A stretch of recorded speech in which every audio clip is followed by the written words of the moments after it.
नमस्कार, स्वागत है आपका मेरे चैनल आपकी दीदी ललिता में। तो सूर्य ग्रहण को लेकर बहुत लोगों के मन में भ्रांतियां हैं कि सूर्य ग्रहण लग रहा है और ये हो जाएगा वो हो जाएगा। ज़्यादातर जो गर्भवती महिलाएं हैं वो ज़्यादा परेशान हो जाती हैं। तो सूर्य ग्रहण हमारे देश में नहीं लग रहा है, सूर्य ग्रहण बाहर देश में लग रहा है। कनाडा, अमेरिका, मेक्सिको, इन जगह में देखा जाएगा। जब हमारे देश में सूर्य ग्रहण नहीं लगता तो हम इसका सूतक काल भी नहीं मानते हैं और ना ही हम सूर्य ग्रहण के निमित्त कोई भी कोई मतलब जैसे गर्भवती महिलाओं को आदेश दे दिया जाता है कि आप कमरे में बंद रहो, आप ये मत खाओ वो मत खाओ, या जो वृद्ध हमारे जो बड़े बुजुर्ग होते हैं उनकी दवाइयाँ चल रही हैं, तो इस हिसाब से हम कोई भी कार्य इसमें नहीं करेंगे। ये हमारे जो देश में बाहर जो देश में हमारे भाई बहन रह रहे हैं, हमारे बच्चे रह रहे हैं, उनके लिए ये नियम लागू होंगे।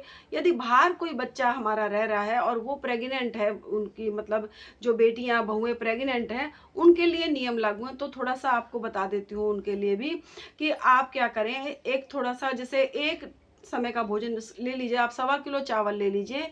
1.25 किलो चावल लेके आप एक कटोरे में रख लीजिए उसको, और जो गर्भवती है वो लेडी सीधी खड़ी हो जाए और उसके नाप नाप के हिसाब से जैसे सिर से लेके पैर तक एक धागा बना लीजिए। आप धागा ले लीजिए, धागा सफ़ेद भी हो सकता है, सफ़ेद हो तो ज़्यादा अच्छा है, पीला भी हो सकता है। सीधी खड़ी हो जाए, उसके लंबाई के हिसाब से आप धागे को नाप लीजिए।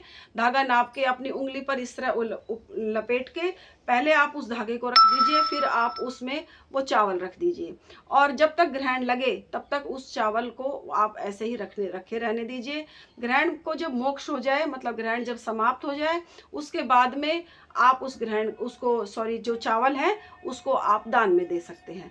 दूसरा उपाय ये है कि आप एक नारियल नारियल को लेकर अपनी गोद में बैठ जाएं और अपने पेट पर तीनों तरफ लेफ्ट और राइट और बीच में एक हल्दी से स्वस्तिक बनाएं और फिर उस नारियल को लेके बैठे रहें। क्योंकि इस जब ग्रहण पड़ रहा होता है तो उस अवस्था में ना तो हम ज़्यादा घूमते हैं बाहर, जैसे ग्रहण है तो उसकी किरणें जो हमारे पेट के ऊपर नहीं पड़नी चाहिए। ना ग्रहण काल में ना हमें कोई भोजन खाना चाहिए, ना पकाना चाहिए। ऐसे कुटर पुटर करके भी कुछ वो नहीं करना चाहिए, मतलब उलट पुलट भी नहीं, कपड़ों की तह वगैरह भी नहीं लगानी चाहिए। आप एक जगह बैठ जाएं, बैठकर आप उस नारियल को लेकर बैठें। यदि आप कामकाजी हैं तो आप छुट्टी ले लें तो ज़्यादा अच्छा रहेगा, क्योंकि उसमें आप कंप्यूटर पे भी आप इस तरह से उंगलियां चलेंगी तो वो भी बच्चे के लिए एक थोड़ा सा विकृति लाने वाली स्थिति बन जाती है। तो आपको अगर हो जाए तो बहुत अच्छी बात है, नहीं तो कोई बात नहीं, आप भगवान पर सौंप कर आप बैठ जाइए। ये कार्य जो मैं आपको बता रही हूँ ये आप अवश्य करें। आपने जो नारियल लिया है उसको गोद में ले लिया, लेफ्ट एंड राइट पे आपने सतिये बना लिए, स्वस्तिक बना लिया और एक बीच में बना लिया। आप आराम से बैठे हैं, आप माँ भगवती का जाप करें या जिस भी भगवान को आप मानते हैं उनके नाम का आप जप कर सकते हैं, पाठ कर सकते हैं, ध्यान कर सकते हैं। उसके बाद जब ग्रहण को मोक्ष हो जाए तो आप स्नान कर लीजिए और अपने मंदिर में नमन कर लीजिए। जो कपड़े आपने पहन रखे हैं वो कपड़े आप रख लीजिए उठाकर। जब कभी आगे ग्रहण लगे तो आप उन्हीं कपड़ों को पहने, उन कपड़ों को दोबारा आप ना पहने घर में, कि सोचें कि धोके पहन लेंगे, तो धोके उन कपड़ों को नहीं पहना जाता है।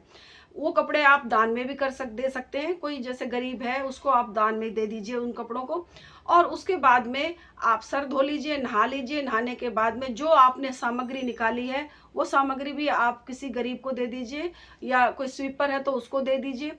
और अगर आपने नारियल है, ये नारियल आप भोलेनाथ के मंदिर में चढ़ाइए और आकर हाथ जोड़ लीजिए। आपके जो गर्भस्थ शिशु है उसकी रक्षा होगी। आप इस दौरान राम रक्षा स्तोत्र का पाठ कर सकते हैं, गर्भ गीता का पाठ कर सकते हैं, गर्भ रक्षा स्तोत्र का पाठ कर सकते हैं, सुन भी सकते हैं मोबाइल पर। तो आप इस तरह से कार्य करेंगे तो आपके गर्भस्थ शिशु की रक्षा भी होगी और आपके बच्चे को कोई नुकसान भी नहीं होगा। तो आप इस तरह से कार्य करेंगे तो भगवती माँ भगवती की भी, आप दुर्गा सप्तशती का पाठ कर सकते हैं, दुर्गा कवच का पाठ भी कर सकते हैं। आपके गर्भस्थ की रक्षा होगी। तो आप ये कार्य करें और अपने आप को बचा कर। और हमारे देश में ये नहीं है, ये जो मैंने आपको बातें बताई हैं ये जो दूसरे देश में लोग रह रहे हैं उनके लिए है। और जब कभी हमारे देश में जब ग्रहण लगता है तब हमारे ऊपर भी इसी तरह से ये हम बचाव करते हैं अपना, और इसी तरह से हम पाठ पूजा किया करते हैं।